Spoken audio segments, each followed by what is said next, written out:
dijo Yahvé a Moisés: Sube hasta mí, al monte. Quédate allí y te daré las tablas de piedra, la ley y los mandamientos que tengo escritos para su instrucción.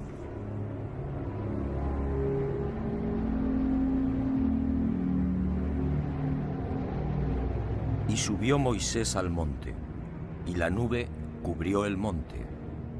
La gloria de Yahvé descansó sobre el Sinaí, y la nube lo cubrió por 6 días. Moisés entró dentro de la nube, y permaneció en el monte 40 días y 40 noches.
ليتقدس اسمك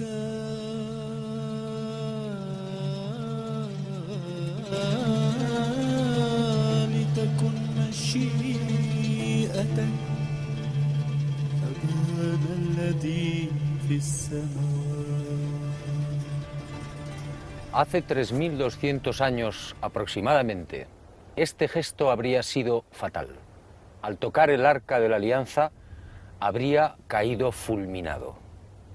Hoy quiero contarle una nueva historia. La historia del objeto sagrado más enigmático, codiciado y mortífero. Sígame, venga conmigo al planeta encantado de los sueños. Y Yahvé habló a Moisés y le dijo: Harás un arca de madera de acacia de 2 codos y medio de largo, codo y medio de ancho y codo y medio de alto. La revestirás de oro puro, por dentro y por fuera la revestirás. Harás también varales de madera de acacia que revestirás de oro, y los pasarás por las anillas de los costados del arca para transportarla. Los varales deben quedar en las anillas del arca y no se sacarán de allí. Y en el arca pondrás el testimonio que yo te voy a dar. La península del Sinaí, más de 62.000 kilómetros cuadrados estratégicamente situados entre África y Asia. Un desierto sofocante, habitado por 200.000 personas, la mayoría beduinos, y gobernado por la cadena montañosa del Sinaí, el desierto del Éxodo. Un vasto complejo granítico en el que se alcanzan 50 y 60 grados Celsius durante el día y hasta 20 grados bajo cero durante la noche. Un macizo desnudo, antaño poblado por el leopardo y por el que serpentean los caminos más antiguos del mundo. Aquí, en la llamada Montaña de Dios, en este lugar emblemático para judíos y cristianos, nace la historia del Arca de la Alianza. Un objeto cuya pista se ha perdido y que, sin embargo, continúa levantando polémica. Un objeto santo que llegaría a provocar más de 1 millón de muertos. Una historia repleta de dudas, leyendas y contradicciones. Sabemos muy poco de ella, pero lo que conocemos es tan fantástico como terrorífico. No pretendo desvelar su misterio. ¿Quién podría hacerlo? Me limitaré a contar lo más sobresaliente de aquella increíble aventura.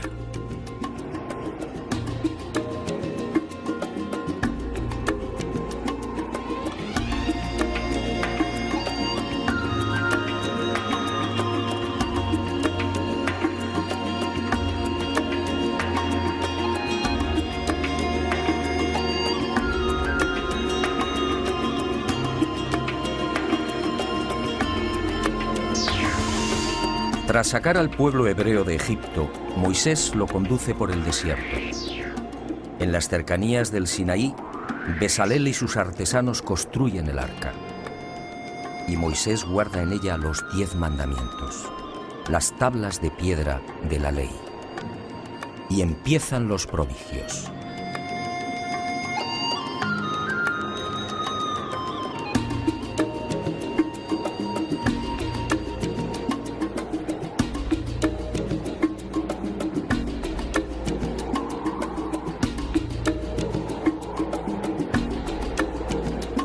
Durante 40 años, los hebreos deambulan por las cañadas y los macizos de granito rojo de la gran península sinaítica. El arca permanece con ellos, oculta bajo la tienda de la reunión. Una extraña y singular nube la cubre, y cuando esa nube se pone en movimiento, el pueblo levanta el campamento y la sigue. De día brillaba al sol, y de noche era roja como el fuego.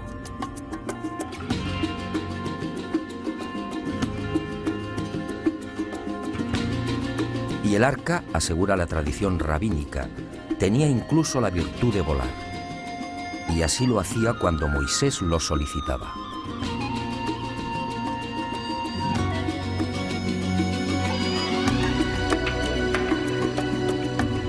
Tras 40 años en este desierto, Moisés prosigue su camino hacia el norte, alcanzando finalmente el monte Nebo, en la costa nororiental del Mar Muerto. Desde allí contempla la tierra prometida y al parecer muere. Contaba 120 años de edad. Hasta el día de hoy, nadie sabe dónde fue sepultado.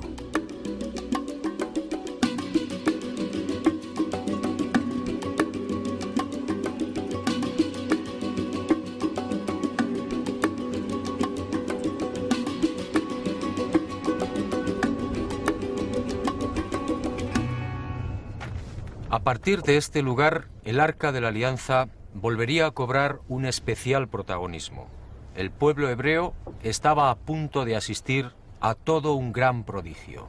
Sígame y juzgue por sí mismo.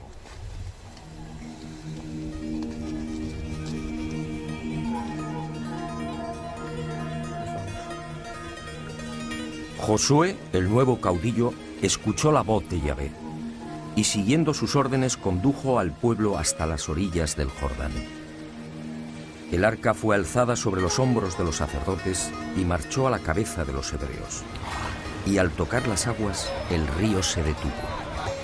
Y dice el libro de Josué: Las aguas que bajaban de arriba se detuvieron y formaron un solo bloque a gran distancia, mientras que las que bajaban hacia el mar de la sal se separaron por completo, y el pueblo pasó frente a Jericó.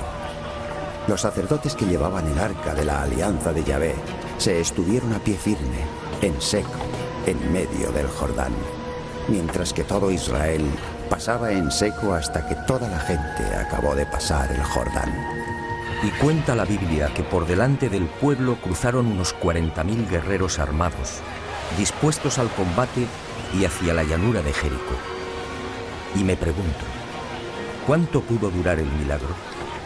Según los especialistas, amén de esos 40.000 guerreros, el grueso de las 12 tribus de Israel podía oscilar entre 250.000 y 500.000 almas, sin contar rebaños, carros y animales en general. ¿Qué clase de artefacto era el arca? ¿Cómo pudo inmovilizar un cauce con un volumen aproximado de 500 metros cúbicos por minuto?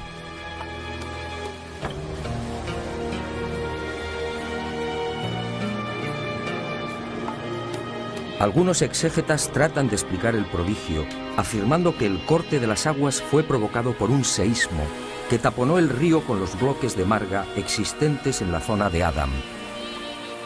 El razonamiento no es convincente, ya que según el libro de Josué, las aguas volvieron a correr cuando el arca salió del cauce. Y con toda razón, al conocer la extraordinaria noticia, reyes y súbditos de la vieja Palestina se estremecieron. Y Yahvé consiguió un doble efecto: impresionar una vez más a su pueblo y minar la moral de los cananeos, los legítimos propietarios de una tierra que estaba a punto de ser expoliada.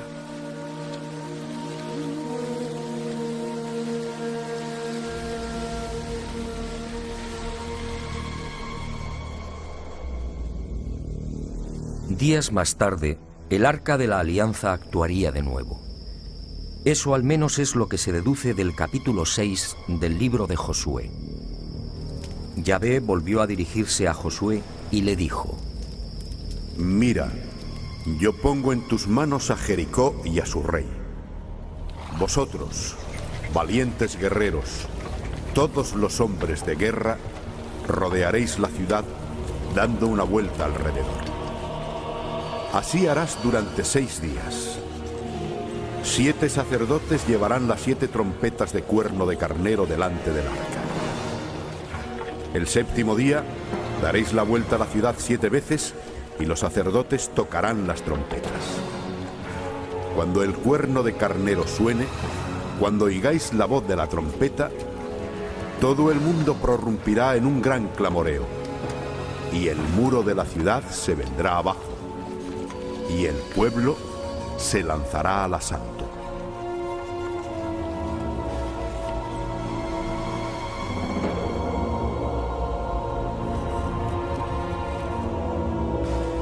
Y así fue.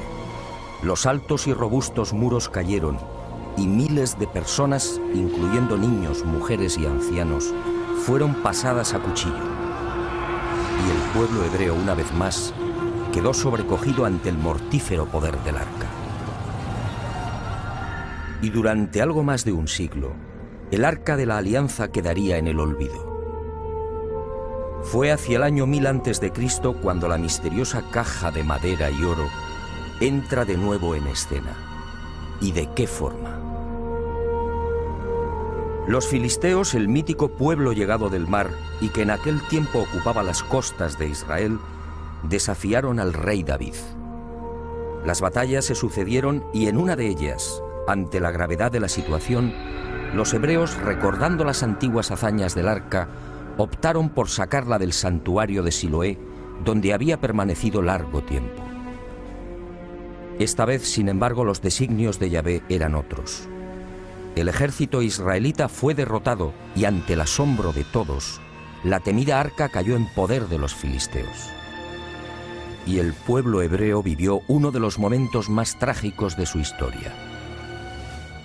Pero el arca no había perdido su poder, y los filisteos supieron de su fuerza destructiva.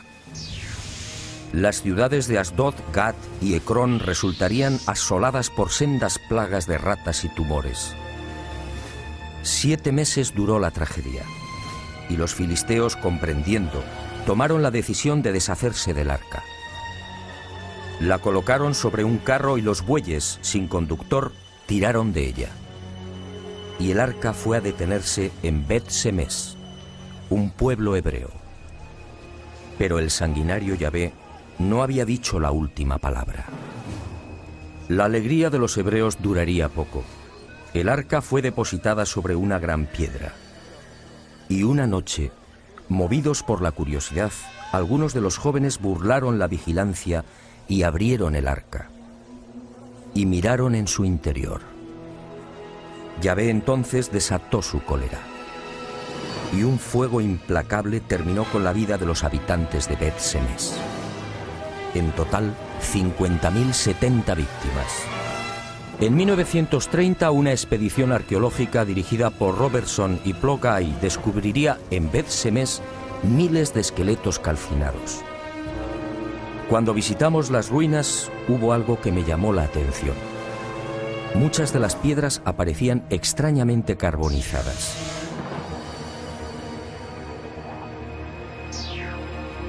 Los escasos supervivientes de Bet-Semes, al igual que sucediera con los filisteos, no consintieron que el arca siguiera en sus tierras. Y fue trasladada a las colinas de Kirjat Yarim. Hasta que un día, hacia el año 928 a.C., el joven rey David decidió designar a Jerusalén como la capital de Judá. Y quiso que el Arca de la Alianza estuviera presente en la recién estrenada capital del reino. y las desgracias siguieron acompañando al arca. Esta vez ocurrió en el traslado desde las colinas de Kiryat Yarim.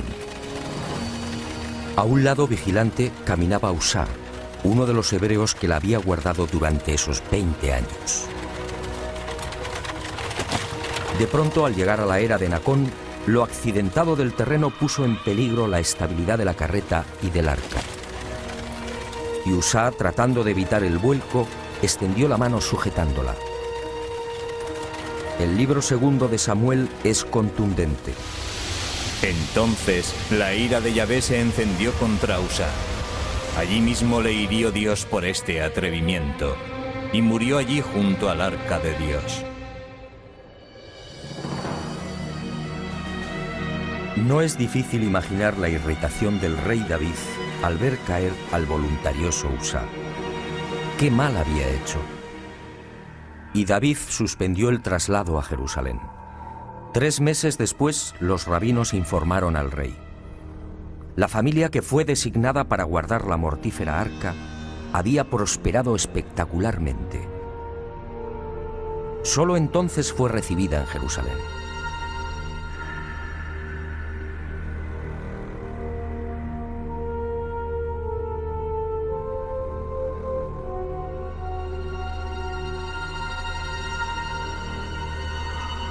Y ahí comienza la última y decisiva etapa del Arca de la Alianza, la más oscura y enigmática.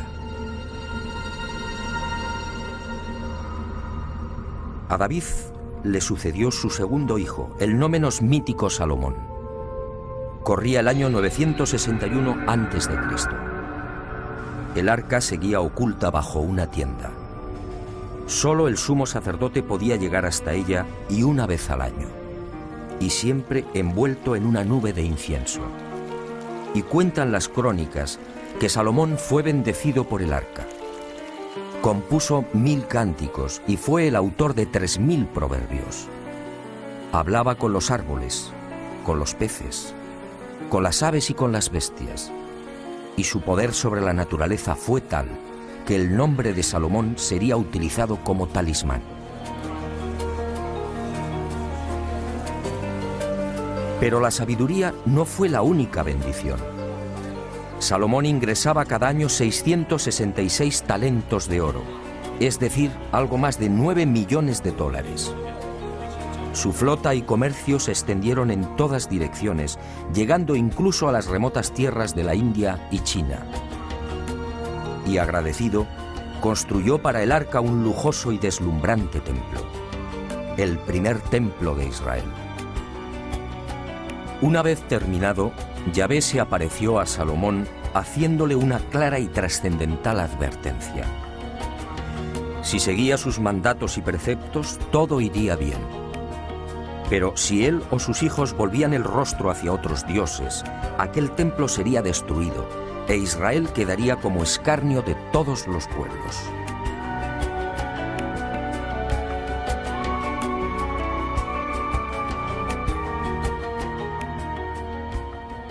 Quiero que preste especial atención a esta advertencia de Yahvé al rey Salomón. En mi opinión, la clave para entender el destino final del Arca de la Alianza. Un destino muy distinto al que nos han contado.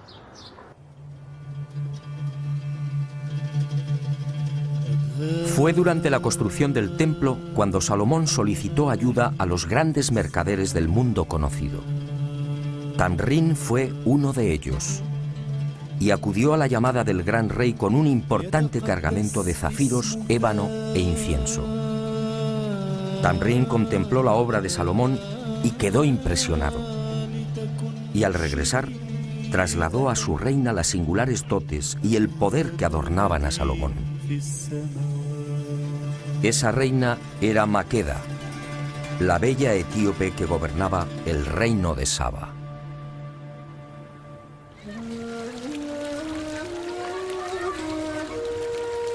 La reina de Saba no lo dudó. Su país era rico en especias y resinas aromáticas como el incienso y la mirra, y quiso fortalecer las relaciones comerciales con el poderoso vecino del norte. Esa en realidad fue la razón principal que movió a la joven virgen a viajar hasta Jerusalén. Un viaje de 2.500 kilómetros. Un dato que dice mucho sobre el coraje y la fuerte personalidad de la reina de Saba. Maqueda también quedó deslumbrada. Y esa misma leyenda tomada de la Gloria de los Reyes, el libro que narra la épica nacional etíope, nos dice que al final de su estancia en Jerusalén, Maqueda fue seducida por el mujeriego Salomón. Y Maqueda parte hacia Saba sin saber que está embarazada.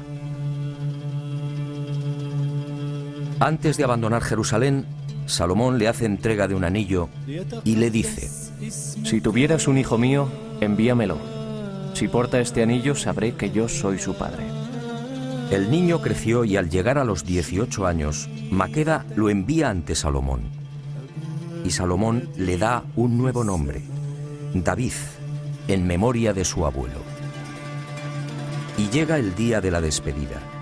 Salomón decide que el hijo de Maqueda sea escoltado hasta Saba por 1 millar de jóvenes, hijos de los principales dignatarios de Israel.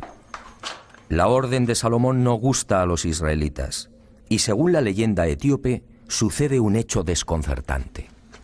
Uno de los jóvenes elegido para acompañar al hijo de la reina de Saba maquina un plan para vengarse de Salomón.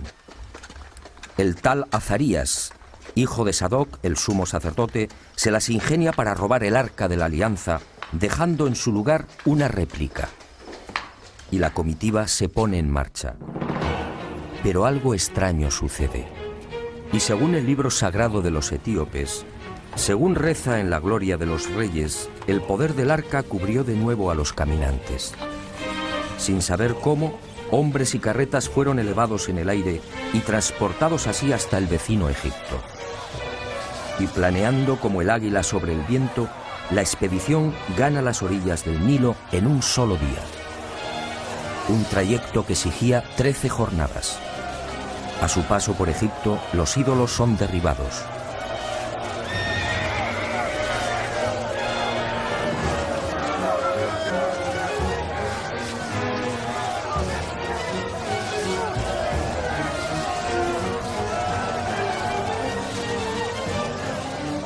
Finalmente, el poder del arca los deposita en el corazón del reino de Saba.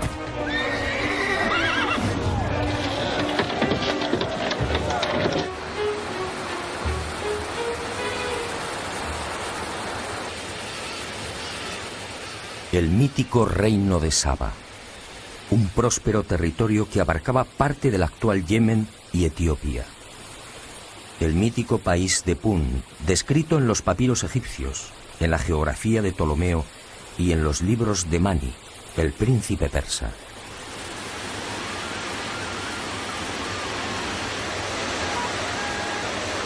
El rico paraje del que partían el incienso, las especias, el oro rojo y las maderas sagradas.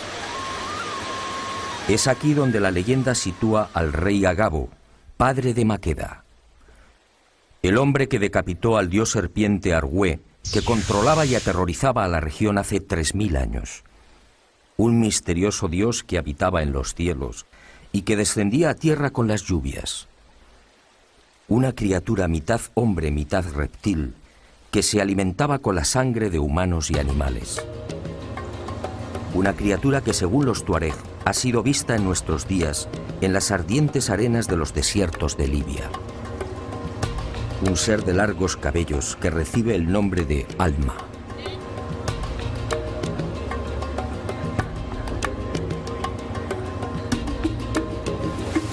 Los cristianos etíopes se aferran a la leyenda y aseguran que el arca, una vez en el reino de Saba, fue escondida en un viejo monasterio en la orilla oriental del lago Tana.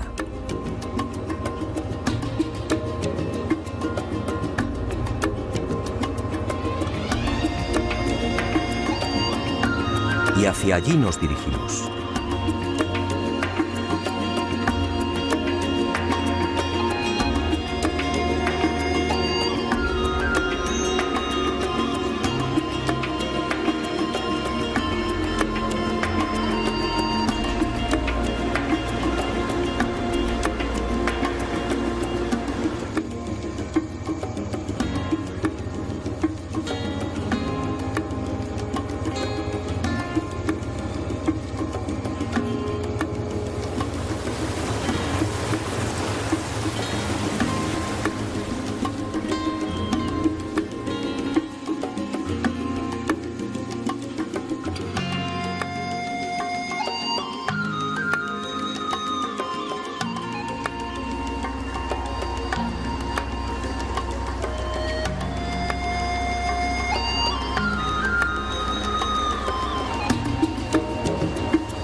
La noticia nos fue confirmada por Abba Valle, el viejo guardián del monasterio.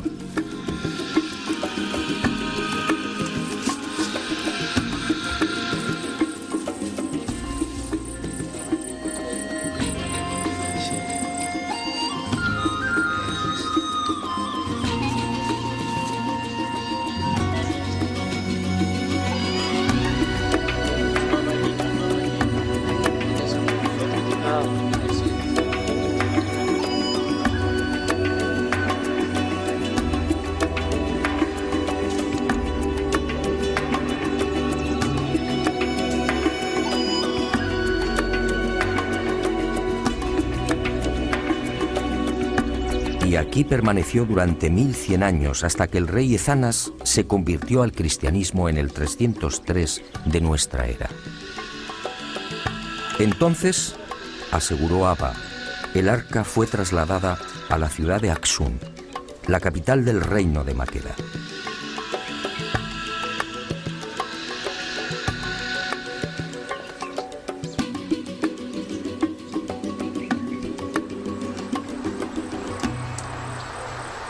Hoy muy pocos dan crédito a la visión del arca volando sobre Israel y Egipto.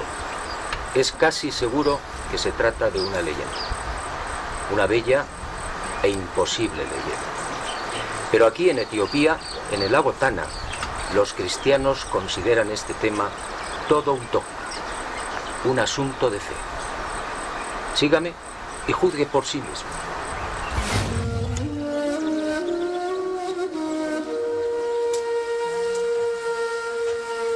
Y digo bien, una bella e imposible leyenda. Imposible porque, de ser cierta la maquinación de los jóvenes judíos, la Biblia a buen seguro la hubiera registrado. El robo del Arca de la Alianza, como sucedió en el caso de los filisteos, habría llenado de amargura al pueblo hebreo. Y Salomón hubiera perseguido a los profanadores hasta el fin del mundo.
ሙሴም ጽላት እንደተቀበለ ከእግዚአብሔር ዘንድ ተፈቅዶለት የተቀበለው እዚህ የሚገኘው ያስረዳል።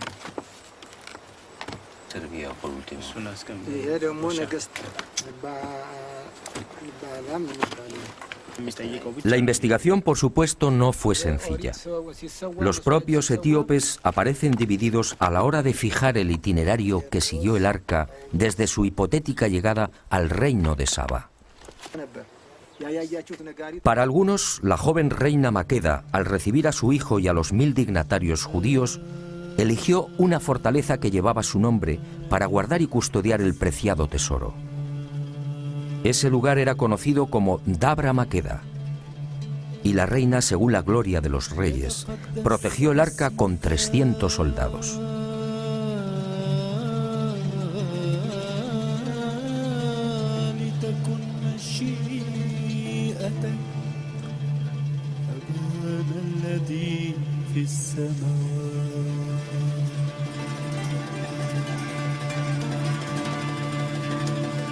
Pero existe incluso una tercera versión.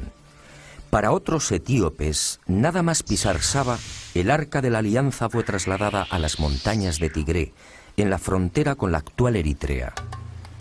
Y allí, en una ermita excavada en las paredes rocosas del monte Fashi, permanecería hasta el siglo IV de nuestra era, cuando el citado rey Ezanas la condujo a la capital del reino, Aksum.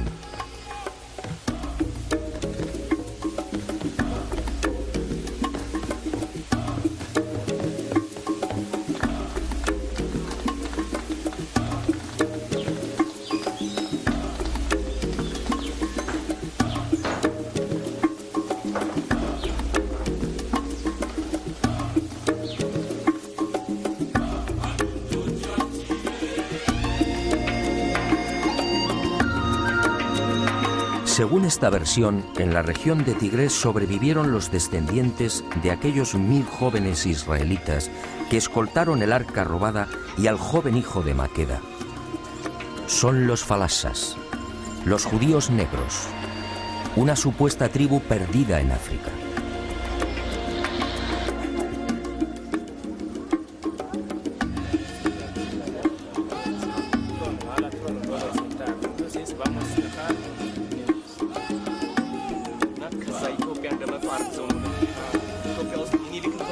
Unos etíopes que conservan buena parte del ritual y de los preceptos de Moisés. Unas gentes que se autodenominan Betá Israel, la casa de Israel.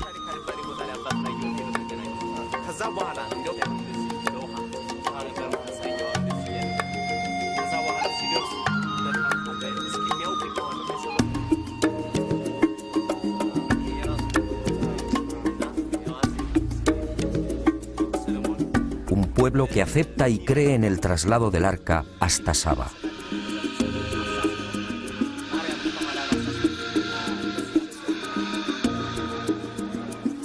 Y así nos lo confirmaron. Para ellos no hay la menor duda. El arca y las tablas están en Etiopía.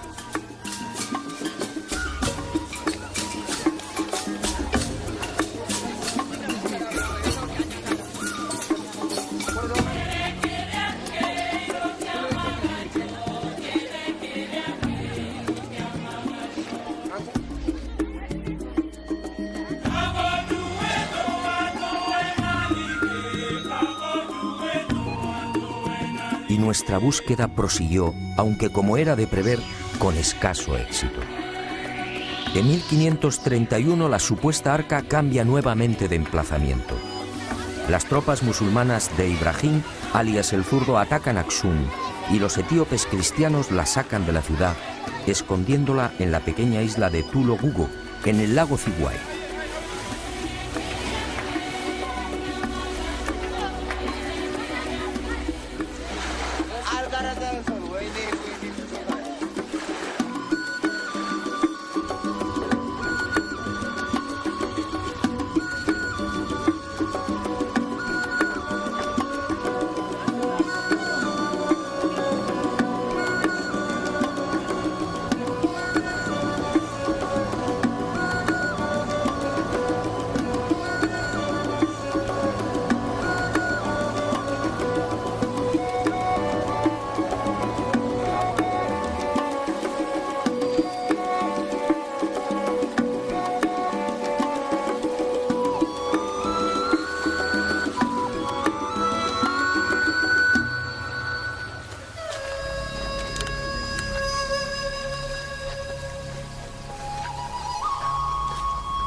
...130 años después, el arca retorna de nuevo a Aksum.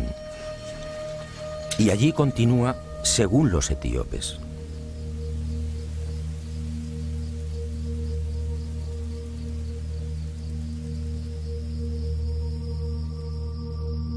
Fue inútil. En toda nuestra aventura por Etiopía no conseguimos una sola pista sólida y fiable. El arca, dicen, está aquí, pero nadie la ha visto. Todo son conjeturas, sospechas. Todo es fe. Una fe, eso sí, capaz de levantar iglesias como las de la Libela.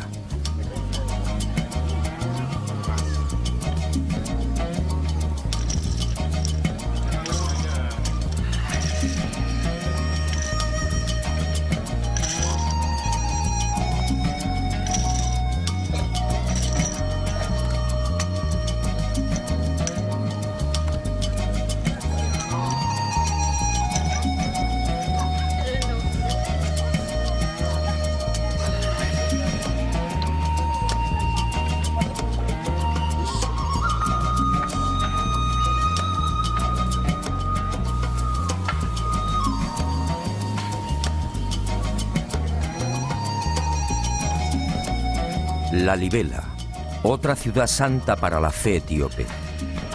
Sus 12 iglesias excavadas en la toba volcánica hace 800 años son otras tantas oraciones en piedra. La tradición asegura que fueron talladas por el emperador Lalibela después de un viaje milagroso por el aire hasta Jerusalén. Por eso rezar, vivir o morir en Lalibela es todo un seguro de salvación. Lalibela para los etíopes cristianos es la segunda Jerusalén. Así lo acreditan nombres como Betania, Gólgota, Río Jordán o Monte de los Olivos.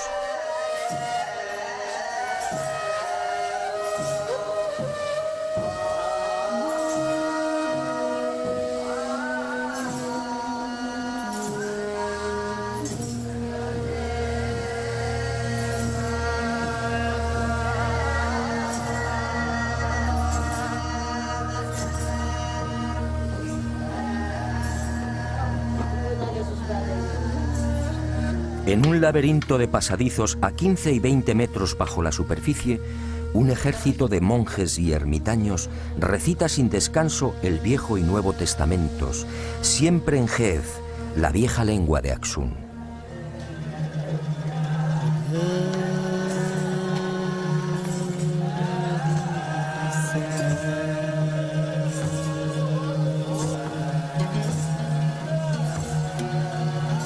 ليتقدس اسمك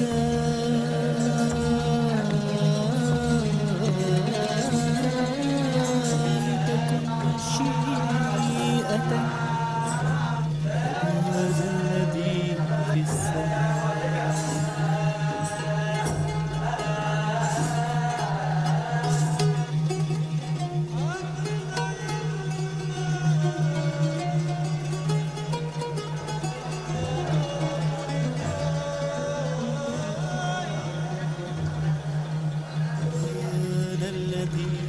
Y ha sido justamente esa fe la que ha mantenido a Etiopía frente al hambre, las guerras y la desolación.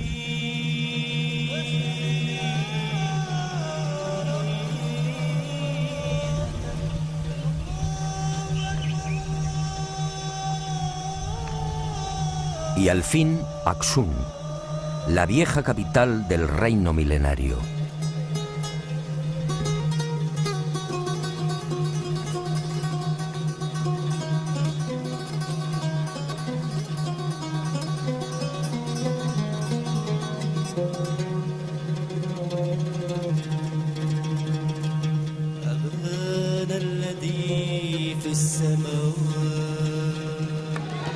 En la actualidad, Aksum es un lugar tranquilo y agrícola, sin casi memoria de su antiguo esplendor.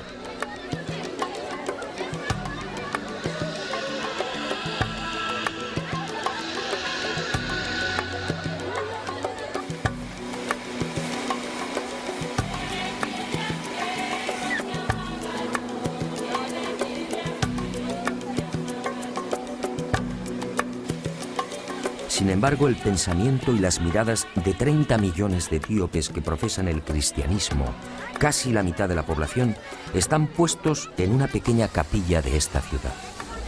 Santa María de Sion, el templo más sagrado y en el que, según la tradición, se guarda el Arca de la Alianza.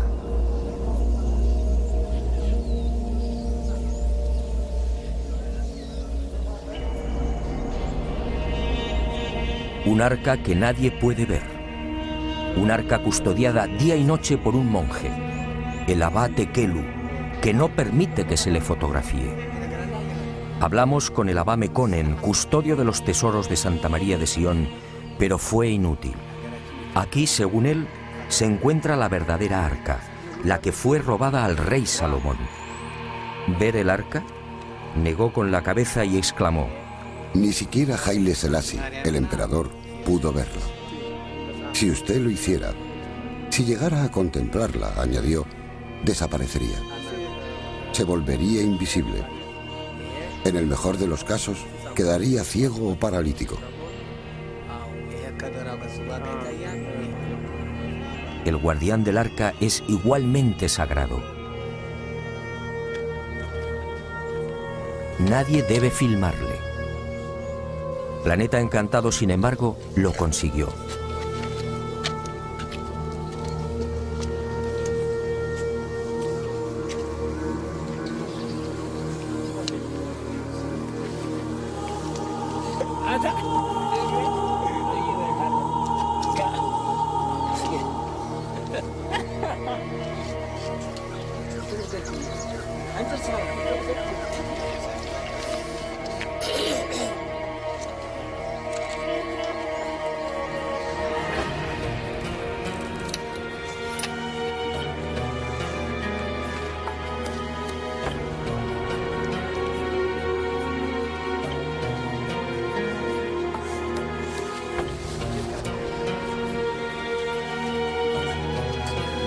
Y después de 3 días de paciente espera, nuestras cámaras lograron sorprenderlo junto a la reja que cierra el pequeño santuario. Estas son las únicas imágenes existentes en el mundo del abad Tekelu, el mítico guardián del Arca de la Alianza.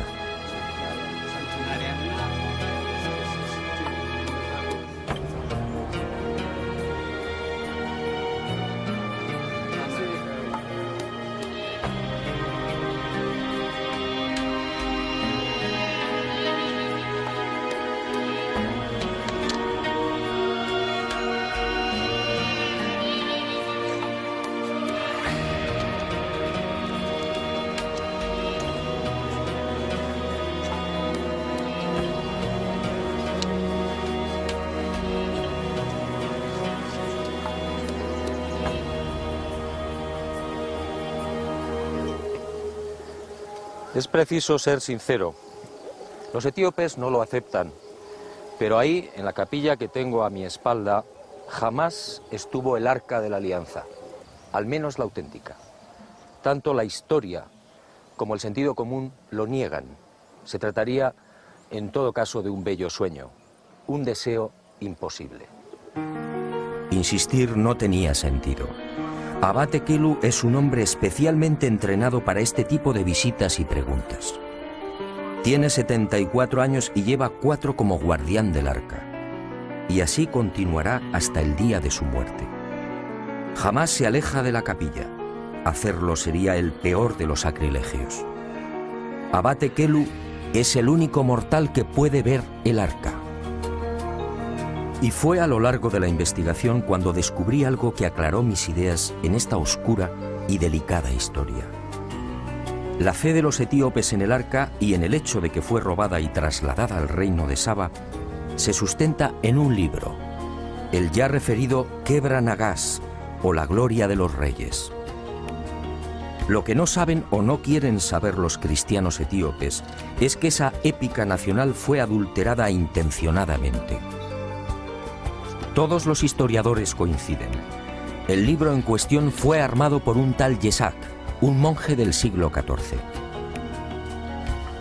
Se hizo eco de las leyendas y escritos que rodaban sobre la visita de Maqueda a Jerusalén y falseó la realidad, fundamentando así el supuesto origen sagrado de los emperadores etíopes. Un linaje nacido del mismísimo Salomón. Un linaje justificado por la sangre, por la unción de Salomón al hijo de Maqueda y por la presencia en Etiopía del Arca de la Alianza. De esta forma, la nación etíope aparecía como la legítima heredera de Israel.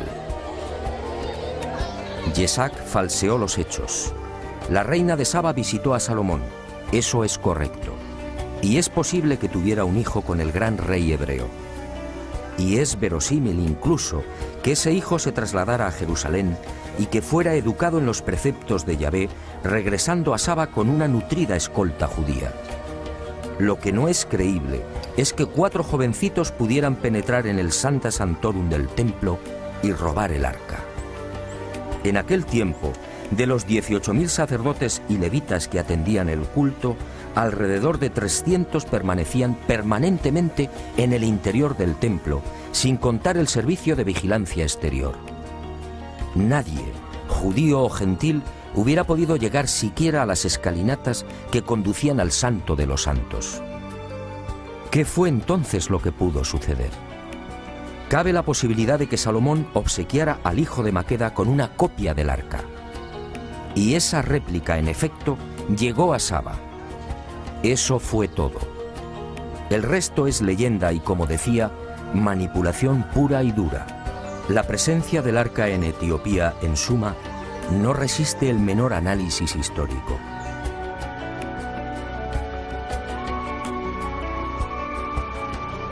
Pero el invento etíope termina de venirse abajo cuando la Biblia vuelve a mencionar el arca casi 400 años después de la muerte de Salomón.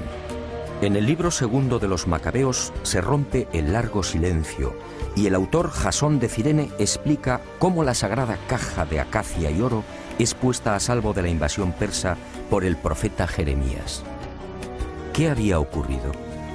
¿Qué fue de la terrorífica arca tras la muerte de Salomón en el año 922 a.C.?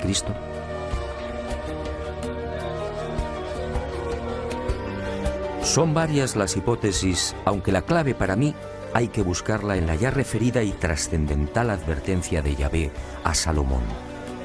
Si vosotros y vuestros hijos os volvéis de detrás de mí y no guardáis los mandamientos, yo arrancaré a Israel de la superficie de la tierra. Y el mujeriego Salomón olvidó las palabras de Yahvé. Y cuenta el libro primero de los Reyes que, llegada a la ancianidad, el sabio y poderoso rey se dejó tentar por sus mujeres, adorando a los ídolos y construyendo incluso un altar a Quemos, una de las divinidades de Moab. Y el implacable Yahvé cumplió su amenaza. Tras la muerte de Salomón todo fue confusión, guerras y dolor. Una situación caótica que culminaría con el asedio de Jerusalén por las tropas de Nabucodonosor II en la primavera del 587 a.C. La ciudad santa fue tomada y el templo arrasado, y 830 familias judías fueron deportadas a Babilonia. Y surge la gran pregunta: si la terrorífica Arca de la Alianza había sido utilizada a lo largo de la historia para combatir a los enemigos de Israel, ¿por qué no fue empleada contra la invasión persa?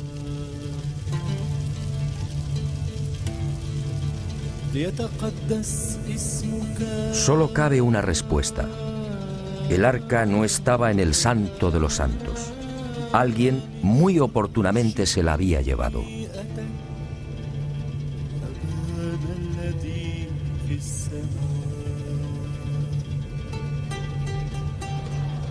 Para unos, el santo y sagrado emblema de Israel pudo ser escondido por Salomón en las grutas o laberintos existentes bajo la roca que hoy protege la cúpula de la mezquita de Omar. Para otros expertos, basándose en el mencionado libro segundo de los Macabeos, fue Jeremías quien, tras recibir una revelación divina, entra en el templo y conduce el arca hasta el monte Nebo, escondiéndola en una gruta y evitando así que cayera en manos de los persas. ¿Sigue oculta en las entrañas del monte Nebo? ¿La devolvió Jeremías o sus sucesores a la ciudad de Jerusalén? Si fue así, ¿la ocultaron de nuevo bajo la gran roca? Esta es la tesis defendida hoy por buena parte de los sabios y rabinos judíos. Y esta justamente la razón más importante y secreta por la que Jerusalén jamás será devuelta a los palestinos. Y usted se preguntará con razón: ¿sigue el arca en este lugar después de 2500 años? Permítame que le lea un breve pasaje del libro de Ezequiel, capítulo 20, versículos 18 y 19. Dice así: La gloria de Yahvé salió de sobre el umbral de la casa y se posó sobre los querubines. Los querubines desplegaron sus alas y se elevaron del suelo ante mis ojos, y las ruedas con ellos. ¿No será, como dice el profeta Ezequiel, que la terrorífica arca fue sacada del templo por el propio Yahvé? ¿No será que la misteriosa caja de madera y oro abandonó la tierra hace 2500 años? ¿No será que el arca, como Yahvé, solo son un recuerdo al que se aferran las religiones y los fanáticos? ¿No será que el tiempo del sanguinario Yahvé ha pasado?